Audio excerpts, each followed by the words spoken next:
नमस्कार दोस्तों। BJP IT cell इस पे एक मैंने बहुत पहले वीडियो बनाया था, अगर आपने देखा हो तो। ये मेरे सबसे पहले वीडियोस में से एक था। मैंने आपको बताया था कैसे इनकी एक पूरी फेक न्यूज़ की फैक्ट्री है, देश भर में फैली पड़ी है। हर सोशल मीडिया पे किस तरह से झूठी खबरें और प्रोपेगेंडा फैलाते हैं। फेसबुक पे इनके काफ़ी सारे पेजेस हैं, इंडियन आर्मी का नाम यूज़ करके या फिर काफ़ी सेलिब्रिटीज़ का नाम यूज़ करके। ट्विटर पे अपने पेड ट्रेंड्स चलाते हैं, 30-40 रुपए देकर लोगों को कॉपी पेस्ट करने को बोलते हैं ट्वीट्स को। वेबसाइट्स इनकी ढेर सारी फेक वेबसाइट्स हैं। तो ये सब चीज़ें मैंने उस वीडियो में बताई थी। मैं रेकमेंड करूंगा पहले आप उस वीडियो को देखिए, अगर आपने देखा नहीं है तो आई बटन पे क्लिक करके आप देख सकते हैं। क्योंकि दोस्तों इस वीडियो में मैं एक ex BJP IT cell member का इंटरव्यू दिखाना चाहूंगा आपको। ये इंसान है महावीर, जो इंटरव्यू देने के लिए मुझसे राजी हो। अब ये आईटी सेल को छोड़ चुके हैं। एक प्रूफ के तौर पे कि ये सही में बीजेपी आईटी सेल के मेंबर थे, महावीर ने कुछ फोटोज शेयर करी थी मेरे साथ, जो मैं आपको दिखाना चाहूंगा। ये सुब्रमण्यम स्वामी के साथ, जनरल वीके सिंह के साथ, और ये मोदी सरकार के माइनॉरिटी अफेयर्स मिनिस्टर के साथ। तो ये बड़े बड़े लीडर्स हैं बीजेपी के, जिससे कि प्रूफ होता है कहीं ना कहीं बीजेपी से रिलेटेड थे। और जैसा कि ये कहते हैं, ये बीजेपी आईटी सेल के मेंबर भी रह चुके हैं। तो इस इंटरव्यू में दोस्तों मैंने इनसे बहुत सारे सवाल पूछे हैं। ये आईटी सेल कैसे काम करता था, कैसे झूठ फैलाता था, और ये बीजेपी आईटी सेल बाकी पार्टीज के आईटी सेल से कैसे फर्क है, और Congress IT cell BJP IT cell में क्या क्या अंतर है। तो थोड़ा सा लंबा इंटरव्यू है दोस्तों, लेकिन जरूर एंड तक देखिए, क्योंकि इसमें ऐसी चीजें बताई गई हैं जो आज से पहले कहीं कहीं पर एक्सपोज नहीं हुई हैं, किसी न्यूज चैनल ने आपको नहीं दिखाई हैं। आइए देखते हैं।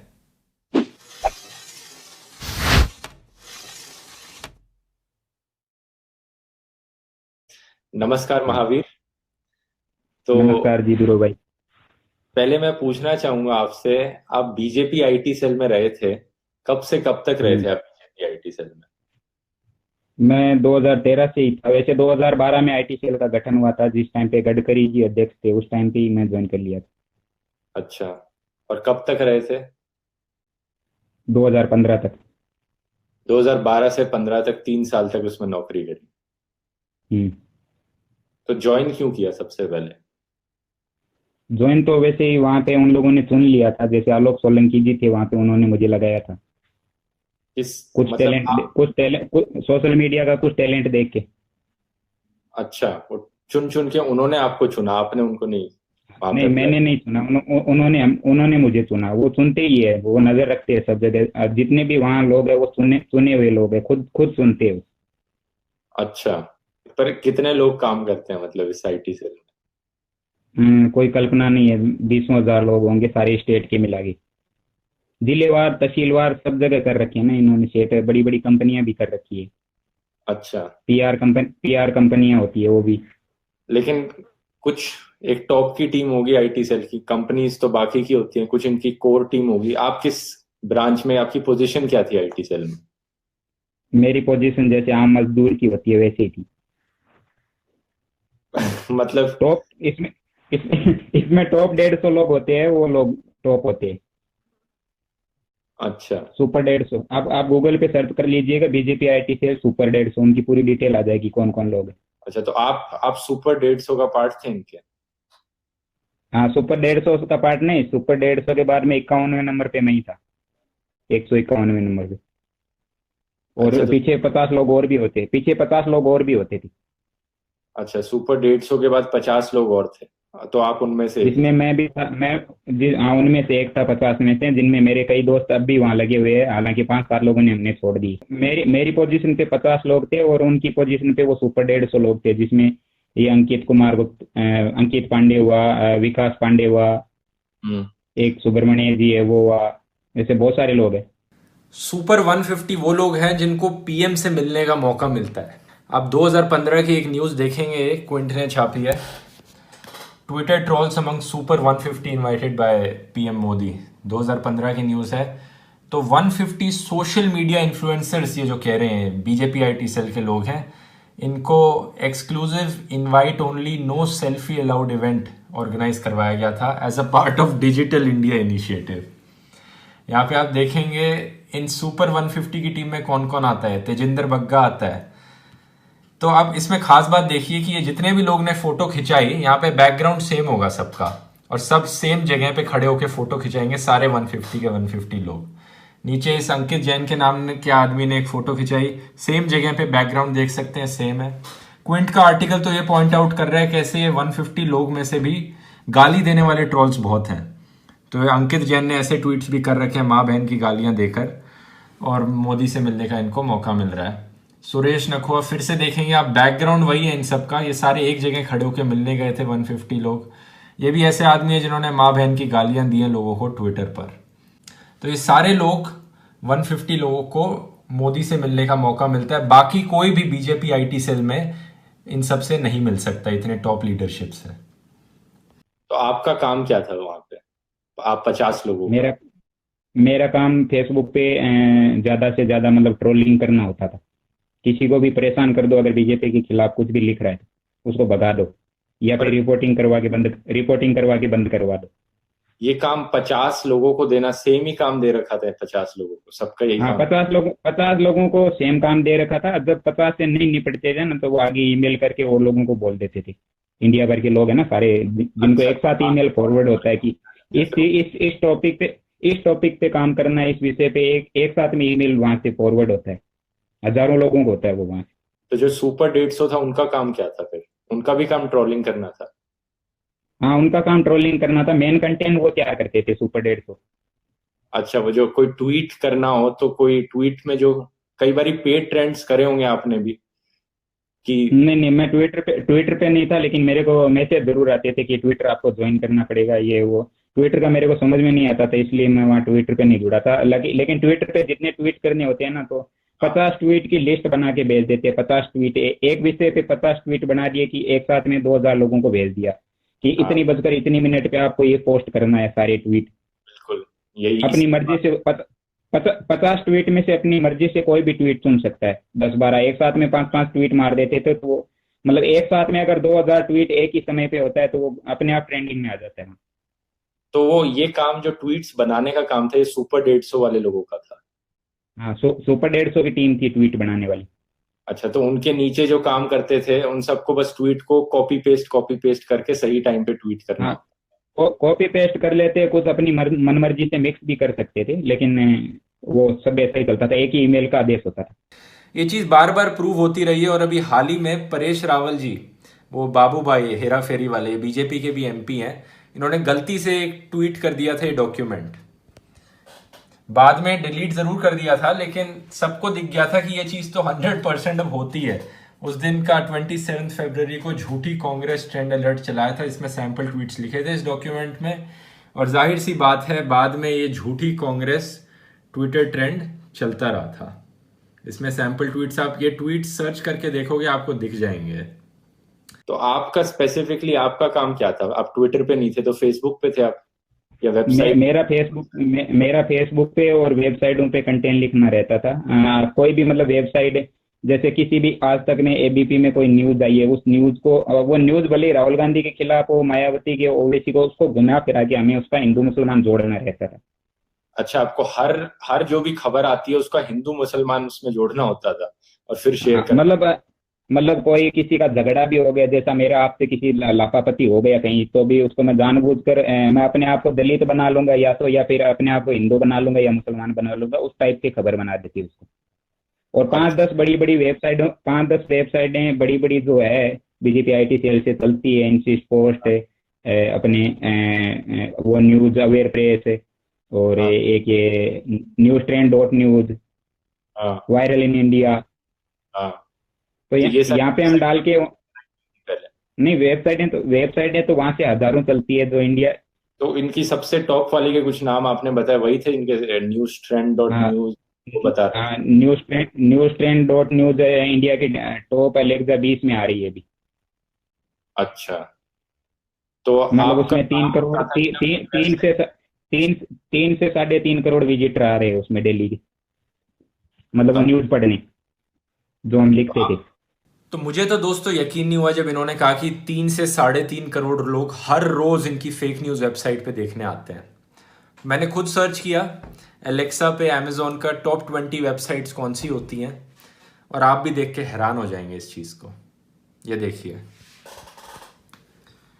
Alexa top websites in India, number 1 पे है Google, YouTube, Google, Facebook, Yahoo, Amazon, Wikipedia, और नंबर 10 पे देखिए क्या है, न्यूज ट्रेंड डॉट न्यूज। यानी गूगल, यूट्यूब, इन सब के बाद इन्हीं की फेक न्यूज वेबसाइट ही आती है यहाँ पे। ये वेबसाइट इंडिया टाइम्स, जो कि इंडिया की कोई भी न्यूज वेबसाइट से ऊपर है, ये सोच सकते हो। इंस्टाग्राम से भी ज्यादा लोग इनकी फेक न्यूज वेबसाइट पे आते हैं रोज न्यूज देखने। क्या हालत होगी ऐसे। आप इस पे झूठी खबर छापते थे या कुछ भी ट्विस्ट करके खबर को छाप देते थे इन वेबसाइट्स पे, और फिर फेसबुक पे शेयर करते थे इन्हें।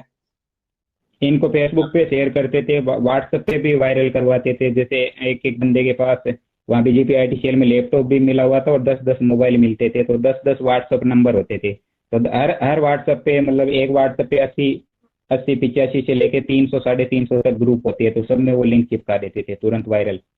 एक एक बंदे के पास 10-10 फोन थे। 10-10 फोन होते हैं एक एक बंदे के पास। तो 10-10 फोन में हैंडल कैसे करते थे वो? सब में अपना नया व्हाट्सएप, एक अलग दस अलग नंबर दस व्हाट्सएप। 10 फोन में अलग अलग सिम होती थी, 10 सिम हो गई।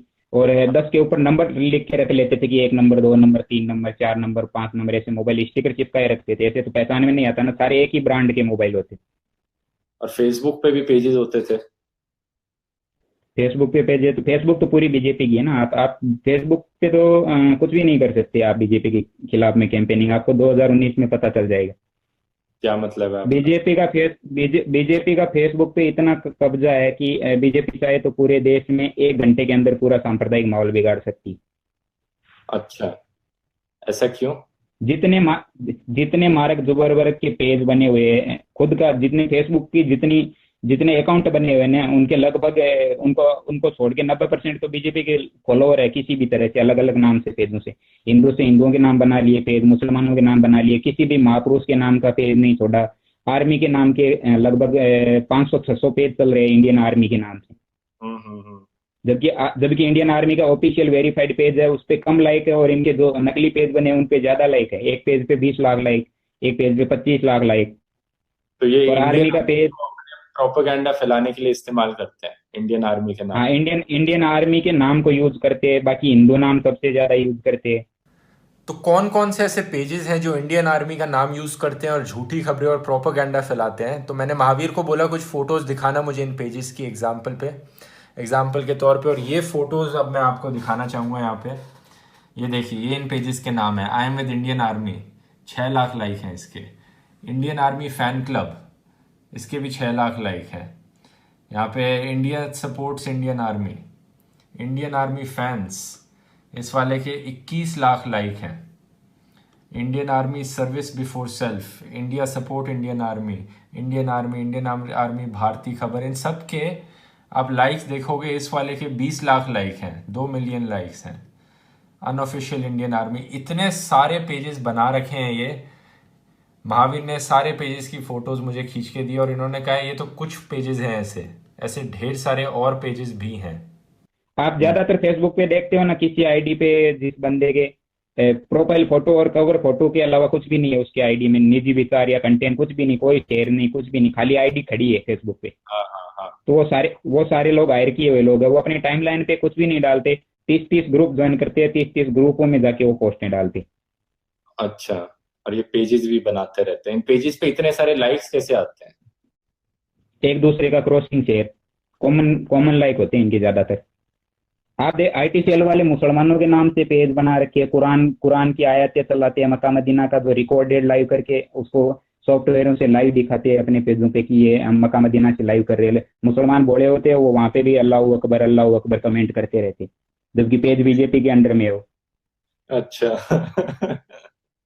तो आपने भी ऐसे किया था, मेरे तो मुसलमान ब- नाम मे, से आईडी बना के? मेरे तो बहुत सारे मुसलमान दोस्त हैं, उनको पता रहता है कि जब उनकी कुरानों की जो मक्का मस्जिद से सुबह वो जो होती है वो लाइव चलती है, तो वो नीचे हजारों कमेंट रहते हैं, हजारों लाखों कमेंट रहते हैं, तो उस पेज की रीच ऑटोमेटिक 10 लाख 20 लाख मुसलमानों के नाम से पेज बना रखे है लाइक। तो उसमें 5-7 मुसलमानों के आयतों को पोस्ट डालेंगे, उसके बाद में एक छोटी सी बीजेपी को प्रमोट करने के लिए लिंक डालेंगे अपनी वेबसाइट की। तो मुसलमानों को भी बीजेपी प्रमोट करने के लिए डाल देते हैं उनके सामने भी? हाँ हाँ हाँ।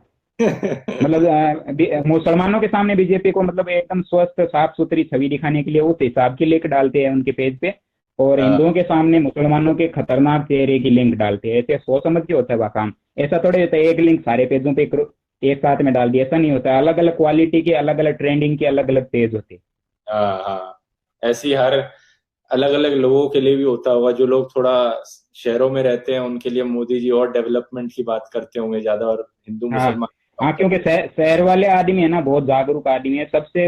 ये भारत के जो है ना 30% जो बैकवर्ड के लोग हैं, जो गरीब मजदूरी आटा सुबह कमाया शाम को खाया, ये वाले लोगों की भावनाएं बहुत कमजोर होती है।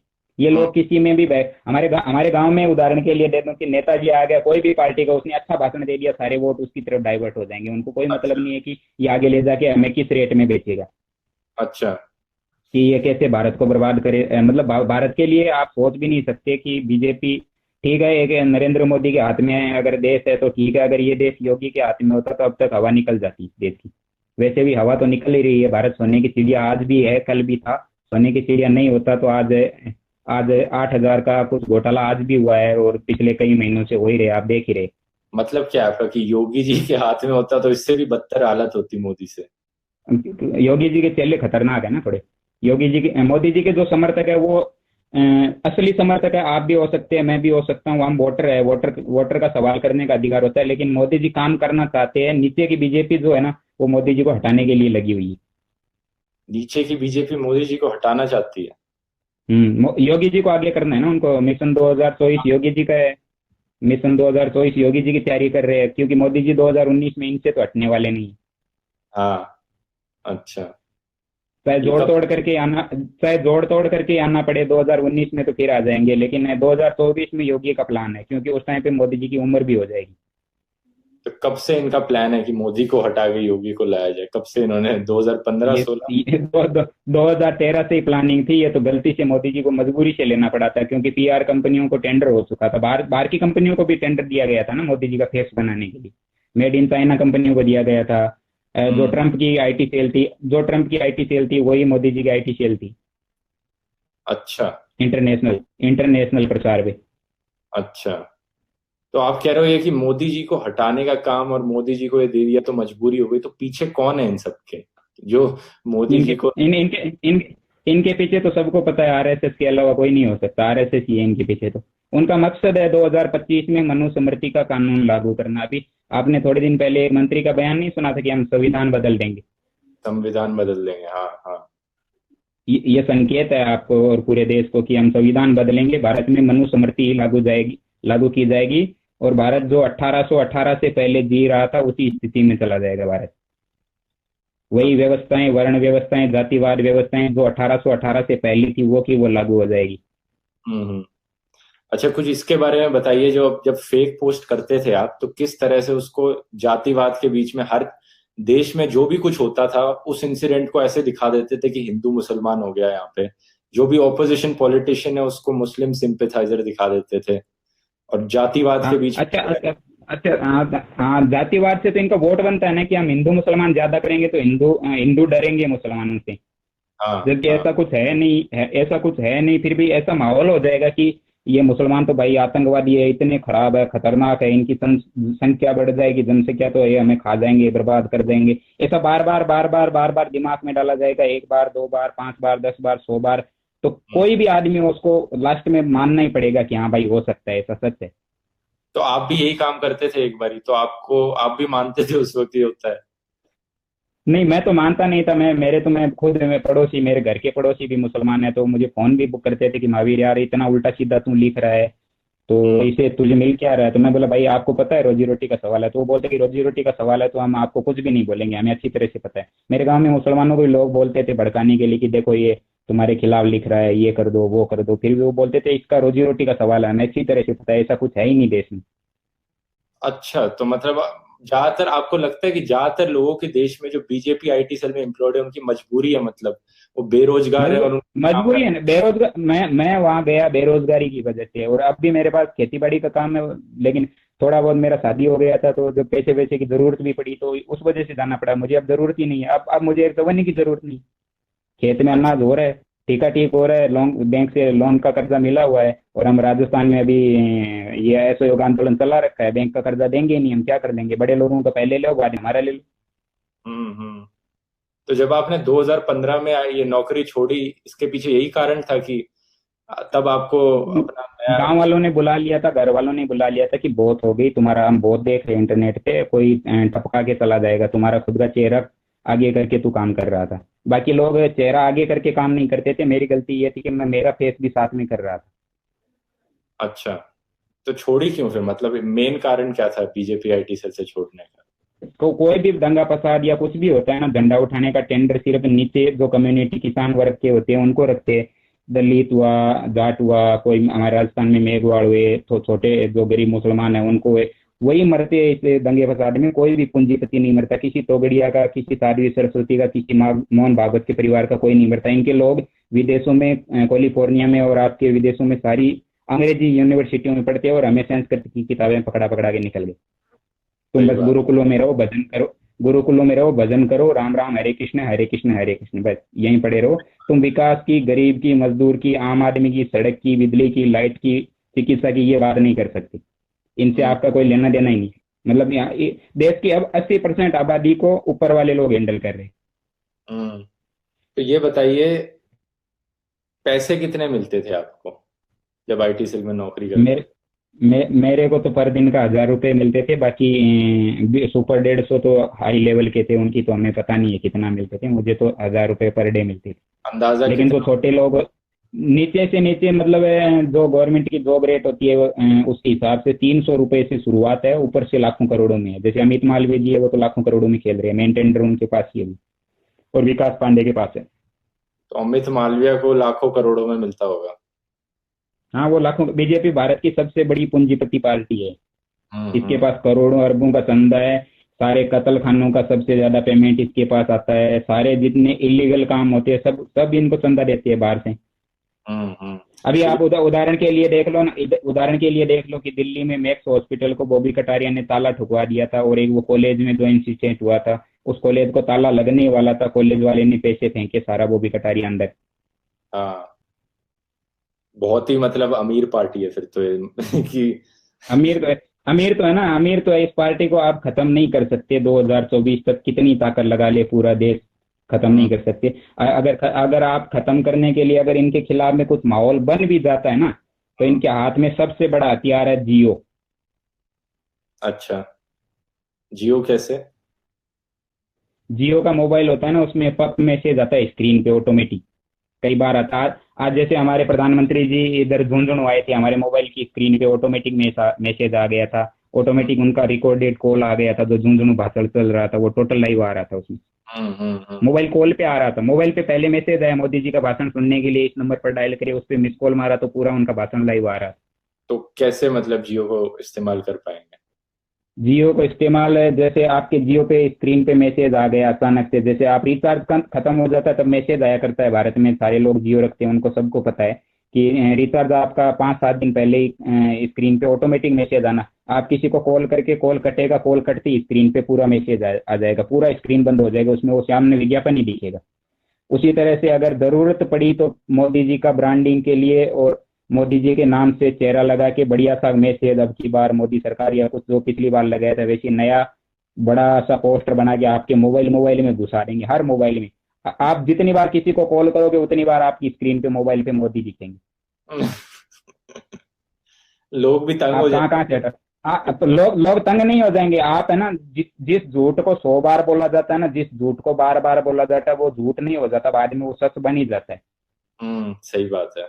अच्छा, ये बताओ कि बीजेपी आईटी सेल और बाकी पार्टीज के आईटी सेल में क्या फर्क है? कोई फर्क है या नहीं है इनमें? BJP Congress IT. और बीजेपी में, कांग्रेस बीजेपी में तो कोई फर्क मत समझना आप। कांग्रेस बीजेपी में ऐसा होता है कि कांग्रेस के आईटी सेल से कोई बंदा नाराज होता है तो बीजेपी आईटी सेल में चला जाता है। आसपास में ये 14 अशोका रोड, 11 अशोका रोड और 14 अकबर रोड में कोई फर्क नहीं है, एक आमने सामने की डर है। कांग्रेस आईटी सेल मुसलमानों को डरा के वोट ले लेती है कि तुम्हें हिंदू खत्म कर देंगे, हमें ले लो, और दलितों को भी डरा देती है कि तुम्हें ये ऊपर की लोबियां राजपूत ब्राह्मण जाट खत्म कर देंगे, ऐसे डराते हैं उन लोगों को। अच्छा, पर एक ज्यादा हाँ, नफरत फैलाता है दूसरे से, ऐसा है क्या? हाँ, मतलब कांग्रेस वाले, हाँ, इतना जरूर मानते हैं कि कांग्रेस कम नफरत फैलाती है बीजेपी के मुताबिक। अच्छा। बीजेपी तो जातियों में नफरत बीजेपी फैला रही है। कांग्रेस हो सकता है धर्म की राजनीति कर रही हो, लेकिन हाँ। कांग्रेस तो बीजेपी तो सिर्फ जातियों की, पंथ की, जाति में भी जाति ढूंढ लेते हैं, जाटों में भी जाट ढूंढ लेते हैं, अलग से ब्रांड, अलग ब्रांड ढूंढ लेते हैं कि भाई महाराजा सूरजमल का अलग ब्रांड था, वीर तेजा जी का अलग ब्रांड था। अच्छा। पर ये जितनी आपने वेबसाइट्स कही, कांग्रेस की तरफ से भी इतनी वेबसाइट्स तो है कि नहीं? नहीं, कांग्रेस की भी 100-200 वेबसाइट है, बीजेपी की 2-4 हजार होगी, इतना ही फर्क है। बीजेपी के पास पेमेंट ज्यादा है, बीजेपी के पास लड़के ज्यादा है, पार्टी बड़ी है। अच्छा, तो अभी बीजेपी दबदबा अभी ज्यादा है। सरकार में दबदबा है, रुपया बोलता है। जिसके हाँ। पास जो पैसा है वो, पैसा है ना वही भगवान है भारत में, जिसके पास पैसा है वही खुदा है। हम्म। तो अब लोगों बाकी को क्या, उनके लोग कैसे बाकी उनके बचे? मजदूर है। लोग तो बरगला जाते हैं ना, बेरोजगारी खत्म हो, भारत में बेरोजगारी इतनी हो गई, रोजगार सारे खत्म हो गए लगभग। तो सारे तो लोग बेरोजगार है, हाथ में कटोरा लेके घूम रहे, कहीं ना कहीं जाएंगे, कोई आरक्षण मांगेगा, कोई कुछ करेगा, कहीं ना कहीं तो जाएगा। अच्छा। देना तो पड़ेगा इनको, और नहीं देना पड़ेगा तो अपराध बढ़ जाएंगे, लोग गला गला छीनना शुरू कर लेंगे। नहीं, तो आप लोगों को क्या बोलना चाहेंगे? लोग किस तरह से इससे बचे रह सकते हैं, इनके प्रोपेगेंडा में ना आए? बच्चे ये प्रोपगेंडा से यही बच्चे रहते हैं कि फेसबुक पे अपने जितने कॉमन लोग, जान पहचान के लोग, और जो अच्छे मैसेज वाले लोग हैं, जो सामाजिक सौहार्द के लिए लोगों को जोड़ते हैं फेसबुक पे, ऐसा नहीं है कि सारे गंदे लोग हैं, उसमें अच्छे लोग भी है। हजारों ऐसे ऐसे अच्छे अभियान चला रखे हैं हजारों लोगों ने, जो वर्ल्ड के एनआरआई लोग सारे जुड़ के एक मिशन चला रहे हैं कि हम पूरे भारत में मोहब्बत के लिए लोगों को जोड़े, या पूरे जातियों को जोड़े। ऐसे बहुत सारे अभियान चला रहे हैं, बहुत सारे संगठन है छोटे छोटे, जिनको कभी मार्केटिंग नहीं मिली।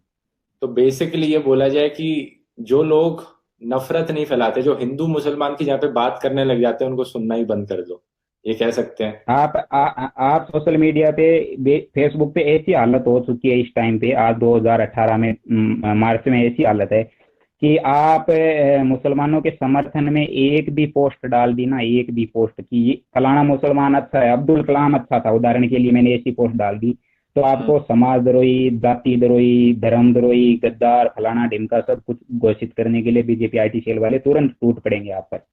हाँ हाँ, सही बात है। इतना आपने है ना, किसी मुसलमान से फेसबुक पे लाइव में भी अगर बात कर ली ना, तो आपको पाकिस्तानी एजेंट घोषित कर दिया जाएगा, जबकि पाकिस्तान का बंटवारा ही इन लोगों ने किया था, आरएसएस ने। और ये हाँ। खुद ही बोलते हैं कि ये खुद ही बोलते हैं कि हम अखंड भारत बनवाएंगे, पाकिस्तान, भारत में विलय होने के लिए भी वहां के लोग तड़प रहे कि हमें भारत में मिला लो। और ये लोगों, वहाँ पाकिस्तान की हालत खराब हो गई, वो कटोरा लेके पूरे वर्ल्ड में मांग रहा है। वो लोग बोल रहे हैं कि किसी भी तरह से भारत में हम विलय हो जाएंगे, और ये भारत की आरएसएस लोग भी बोल रहे हैं कि अखंड भारत बनाएंगे, लेकिन पाकिस्तान को नहीं जोड़ेंगे। पाकिस्तान भेज ना, तो डायलॉग ये होता है कि हाँ चलो तुम देशद्रोही हो, गद्दार हो, पाकिस्तान चले जाओ, एक भी आदमी को वीजा नहीं देती है पाकिस्तान जाने का। पैसे देने पड़ेंगे ना वीजा देने के लिए तो। नहीं, पैसे लोग अपने पैसे से लेने के लिए भी तैयार है। मेरे को मान लो फेसबुक पे मैं पोस्ट डाल रहा हूँ, गद्दार पाकिस्तानी घोषित कर दो, मैं पाकिस्तान चला जाऊंगा, मुझे कोई डर ही नहीं है। पाकिस्तान में भी हमारा ही बंटवारा हुआ था, राजस्थान की, पंजाब की, हनुमानगढ़ गंगानगर साइड के, इससे जो पश्चिमी पंजाब था, उस पंजाब का ही टुकड़ा हुआ था, सारी हमारे ही परिवार की जातियां उधर है। हालांकि वो कन्वर्टेड है, उनका मजहब अलग हो गया, उनका पूजा पद्धति अलग हो गई, लेकिन ब्लड तो एक ही है। हम्म। तो जो लोग इस वीडियो को देख रहे हैं, वो जोड़ने वाले लोगों को फॉलो करें, जो लोग दंगे नहीं फैलाते, जैसे। दंगे दंगे दंगे खून के फैला रहे हैं, उसकी जगह से मोहब्बत के दंगे फैलाओ। सही बात है। मेरा यही मैसेज है। और ध्रुव भाई, आपने मुझे कांटेक्ट करके अच्छा संपर्क किया है, और आपको मैं उम्मीद करता हूँ कि इस तरह से पूरे समाज में मैसेज जाना चाहिए। मेरे बिल्कुल। पास तो अभी है ना, जब मैंने आईटी सेल का भांडा फोड़ करना शुरू कर दिया ना, तो मेरे पास एनडीटीवी एबीपी के लोगों के भी फोन आ रहे हैं, लेकिन मैं वहां जाना नहीं चाहता एनडीटीवी एबीपी पे, क्योंकि वहां की मीडिया के लोग भी लगभग इधर उधर से पेमेंट करके संपर्क कर लेती है पार्टियों से। उनको तो पैसे से, धंधे से, टीआरपी से मतलब है, आम आदमी से कोई मतलब नहीं होता। अच्छा। जी न्यूज को हुआ, एबीपी को हुआ, आज तक को हुआ, सुदर्शन चैनल में मैं खुद रहा हूँ थोड़े दिन तक, वो सुरेश जी हुए। हम्म। तो चलो, बहुत बहुत धन्यवाद और ये बताने के लिए, सारी चीजें जो भी आपने बताई। मुझे लगता है इससे जो भी लोग इस चीज को देख रहे हैं, काफी कुछ जानने को मिलेगा उन्हें। वो इस प्रोपेगेंडा से बचे रहेंगे, इनके शिकार में नहीं पड़ेंगे। मैंने सबसे पहले इस विषय पे इंटरव्यू दिया था कल अभी डांडिया जी को, जो अमेरिका से है, एनआरआई है भारत के। मैंने तो देखा वो। वहां से भी मेरे को अच्छा सपोर्ट मिला था, और मेरा थोड़ा हौसला भी बढ़ रहा है। शुरू में मैं डर रहा था कि कहीं बीजेपी कांग्रेस मुझे मरवा भी नहीं दे, कि कहीं हाँ। ऐसा, मैं ऐसे मुद्दे खोल रहा हूँ कि आप सोच भी नहीं सकते कि मेरे घर पे भी धमक जाएंगे सुबह तक, ऐसा डर लगता है ना कई बार। हाँ सही बात है। लेकिन अब इतने लोग आपको पब्लिसाइज कर रहे हैं, अगर वो ऐसा करने की हिम्मत भी नहीं करेंगे मुझे तो लगता है। नहीं, हिम्मत का तो आप छोड़ दीजिए, श्यामा प्रसाद मुखर्जी जैसे लोगों को और वो पीछे गोपीनाथ मुंडे जैसे लोगों को ठिकाने लगा सकती है, तो मैं कौन सी बड़ी चीज हूँ। फिर भी चलिए, बहुत बहुत धन्यवाद जुड़ने के लिए।